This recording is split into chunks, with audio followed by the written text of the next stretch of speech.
ಯಾರೋ ಪಾಪಿಗಳು, ಯಾರೋ ಶಂಡಾಗಳು, ಯಾರೋ ಹೇಡಿಗಳು ಮಾಡಿರೋ ಕೆಲಸಕ್ಕೆ. ನಮಸ್ಕಾರ ಸ್ನೇಹಿತರೆ. ಇವತ್ತು ನಾನು ಈ ವಿಡಿಯೋ ಬಹಳ ದುಃಖದಿಂದ ಮಾಡ್ತಾ ಇದ್ದೀನಿ. ವಿಷಯ ಏನಂದ್ರೆ, ಇತ್ತೀಚಿನ ದಿನಗಳಲ್ಲಿ ನಡೀತಾ ಇರುವಂತಹ ಬೆಳವಣಿಗೆಗಳು ನೋಡ್ತಾ ಇದ್ರೆ ನಾನೊಬ್ಬ ಭಾರತೀಯ ಮುಸಲ್ಮಾನ್ ಆಗಿ ನನ್ನ ಮನಸ್ಸಿಗೆ ಬಹಳ ನೋವಾಗುತ್ತೆ ಸ್ನೇಹಿತರೆ. ಪಹಲ್ಗಾಮ್ ಅಲ್ಲಿ ನಡೆದಂತ ದುರಂತ ಇಡೀ ಭಾರತೀಯರ ಮನಸ್ಸಿಗೂ ಗಂಭೀರವಾದ ನೋವು ತಂದಿರುವಂತ ದುರಂತ ಸ್ನೇಹಿತರೆ. ಇಂಥ ಸಂದರ್ಭದಲ್ಲಿ ಕೆಲವರು ಸಾಮಾಜಿಕ ಜಾಲತಾಣಗಳಲ್ಲಿ ಪಹಲ್ಗಾಮ್ ಬಗ್ಗೆ ಯಾವುದೇ ಪೋಸ್ಟ್ ಬಂದರೂ ಅದರ ಬಗ್ಗೆ ಮಾಡುವಂಥ ಕಮೆಂಟ್ಸ್ಗಳು ನೋಡಿದ್ರೆ ನಾನೊಬ್ಬ ಭಾರತೀಯ ಮುಸಲ್ಮಾನ್ ಆಗಿ ನನ್ನ ಮನಸ್ಸು ನೋವುತ್ತೆ ಸ್ನೇಹಿತರೆ. ಇಸ್ಲಾಂ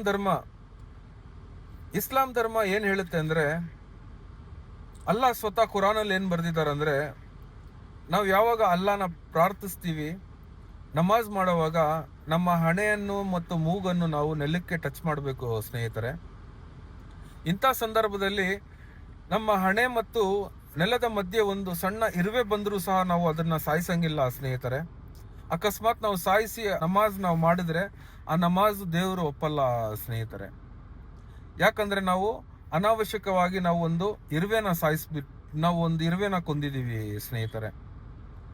ಇಂಥ ಧರ್ಮ ಅಲ್ಲ ಯಾವತ್ತೂ ಹೇಳಿಲ್ಲ ಒಬ್ಬ ಮನುಷ್ಯನ ಕೊಂದು ನನ್ನ ಸಂತೋಷ ಪಡಿಸು ಅಂತ.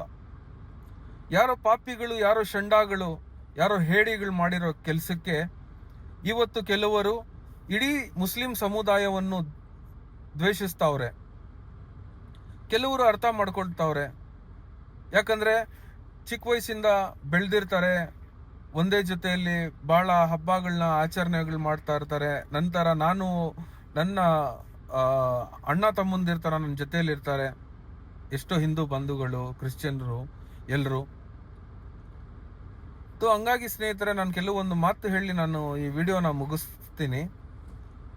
ನಮ್ಮ ದೇಶ, ನಮ್ಮ ಸುಂದರವಾದ ದೇಶ ನಾವು ಹಿಂಪಡೆದಿರೋದು ಬ್ರಿಟಿಷರಿಂದ, ನಮ್ಮ ಏಕತೆಯಿಂದ, ನಮ್ಮ ಒಗ್ಗಟ್ಟಿಂದ.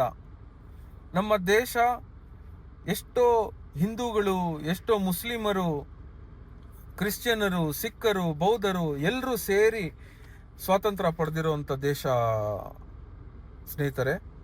ನಮ್ಮ ದೇಶದ ಸೌಂದರ್ಯತೆನೇ ನಮ್ಮ ಏಕತೆ. ನಮ್ಮ ಏಕತೆಯನ್ನು ನಾವು ಯಾವತ್ತೂ ಬಿಟ್ಕೊಡ್ಬಾರ್ದು ಸ್ನೇಹಿತರೆ. ಬಹಳ ಜನ ಪ್ರಯತ್ನಿಸ್ತಾವ್ರೆ ನಮ್ಮ ಏಕತೆಯನ್ನ ಮುರಿಬೇಕು.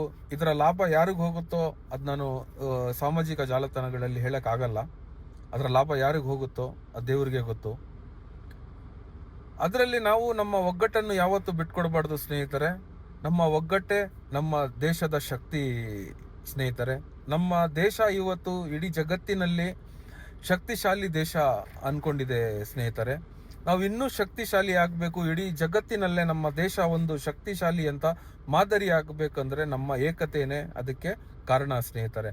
ನಮ್ಮ ಏಕತೆನ ನಾವು ಯಾವತ್ತೂ ಬಿಡಬಾರ್ದು ಸ್ನೇಹಿತರೆ.